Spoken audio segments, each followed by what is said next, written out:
Hello students, आज का विषय है प्राचीन भारतीय इतिहास के स्रोत।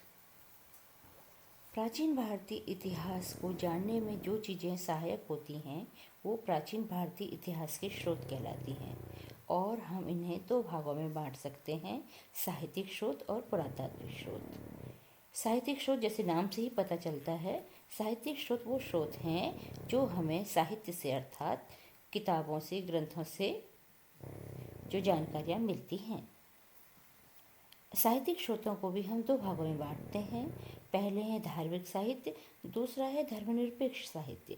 अर्थात धार्मिक साहित्य वो साहित्य है जो किसी धर्म विशेष के प्रयोजन से लिखा गया साहित्य है, और धर्मनिरपेक्ष साहित्य वो साहित्य है जिसका धर्म से संबंध नहीं है, वो अन्य सामान्य विषयों पर लिखा गया साहित्य है। चूँकि प्राचीन भारत में केवल 3 धर्म थे, हिंदू, बौद्ध और जैन, इसलिए धार्मिक साहित्य को हम 3 भागों में बांटते हैं, हिंदू धर्म ग्रंथ, बौद्ध धर्म ग्रंथ और जैन धर्म ग्रंथ। धर्मनिरपेक्ष साहित्य के अंतर्गत कल्पना प्रधान, लोक साहित्य, जीवन चरित्र और अन्य ग्रंथ आ जाते हैं। इसके अलावा धर्मनिरपेक्ष साहित्य में हमें विदेशी यात्रियों के वृत्तांत भी हम इनमें शामिल करते हैं, जिनमें यूनानी, चीनी, तिब्बती, अन्य विदेशी यात्रियों के जो भारत आए थे किसी न किसी कारण से, चाहे वो व्यापार के उद्देश्य से आए या शिक्षा प्राप्त करने के उद्देश्य से आए, उन्होंने जो भी ग्रंथ लिखे, अपने अनुभव लिखे, वो भी धर्मनिरपेक्ष साहित्य के अंतर्गत समाहित किए जाते हैं। अब बात आती है पुरातात्विक स्रोतों की। पुरातात्विक स्रोत के अंतर्गत वे वस्तुएं आ जाती हैं, वो चीज़ें आ जाती हैं, वो सामग्रियाँ आती हैं जो उस समय विशेष के लोगों के द्वारा प्रयोग में लाई गई, उनके द्वारा निर्मित की गई, और वो चाहे धरती के ऊपर हमें मिले या धरती के नीचे से उत्खनन के द्वारा मिलती हैं। इसमें प्रमुख आ जाते हैं अभिलेख। जैसे हमें आप लोगों को पता ही है कि अशोक के बारे में जानकारी देने का सबसे महत्वपूर्ण स्रोत उसके अभिलेख हैं।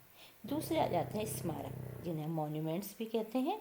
अर्थात प्राचीन भारत में जो भी बिल्डिंग्स वगैरह बनाई गई, चाहे वो रहने के लिए हों, चाहे वो सार्वजनिक भवन हों, मंदिर वगैरह हों, स्तूप वगैरह हों, ये सब स्मारकों के अंतर्गत आ जाएंगी।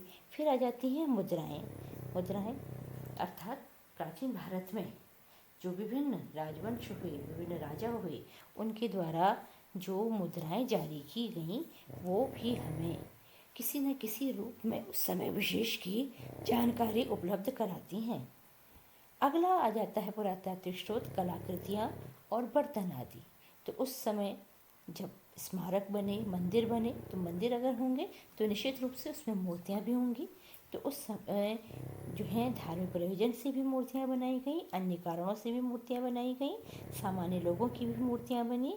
तो ये भी किसी न किसी रूप में हमें उस समय के इतिहास के बारे में जानकारी देती हैं। उस समय का समाज इससे रिफ्लेक्ट होता है, उस समय की जो कला का स्तर था उसके बारे में जानकारी मिलती है। कलाकार किस प्रकार से उनकी जो कलाकृतियाँ हैं वो कल्पना प्रधान हैं, वास्तविकता लिए हुए हैं, या वो किन सामग्रियों का प्रयोग करते हैं, ये सभी जानकारियाँ हमें जो है कलाकृतियों से प्राप्त होती हैं। इसके अलावा बर्तन आदि आ जाते हैं जो कि हमें प्राचीन भारत के इतिहास के बारे में जानकारी देते हैं, क्योंकि हम प्राचीन भारत में देखते हैं कि विभिन्न प्रकार के बर्तन पाए जाते हैं, चाहे वो काले लाल मृत भांड हों, गेरवे भांड हों, या अन्य पेंटेड ग्रेवेयर हों। तो अलग अलग समय में बर्तनों के निर्माण में भी परिवर्तन आया। पहले मिट्टी के बर्तन बनाए जाते थे, हाथ से उसको शेप दिया जाता था, धूप में सुखाया जाता था। जैसे आग का ज्ञान प्राप्त हुआ व्यक्ति इंसान को, उसने उन्हें पकाकर मजबूत बनाना सीखा।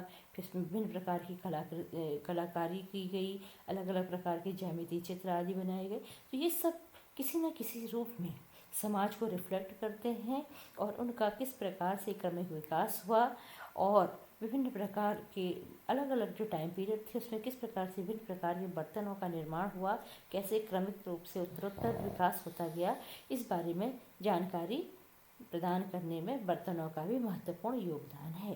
तो ये सारे साहित्यिक स्रोत हों या पुरातात्विक स्रोत हों, ये दोनों मिलकर जो है इतिहास के निर्धारण में सहायक होते हैं। पर कई बार ऐसा भी हुआ है कि केवल हमें साहित्यिक स्रोतों पर निर्भर रहना पड़ता है या पुरातात्विक स्रोतों पर निर्भर रहना पड़ता है। जैसे आप लोगों को पता है कि हड़प्पा सभ्यता के बारे में जानने के लिए हमें मात्र पुरातात्विक स्रोतों पर निर्भर रहना पड़ता है, क्योंकि हड़प्पा सभ्यता की लिपि को अभी तक पढ़ा नहीं जा सका है।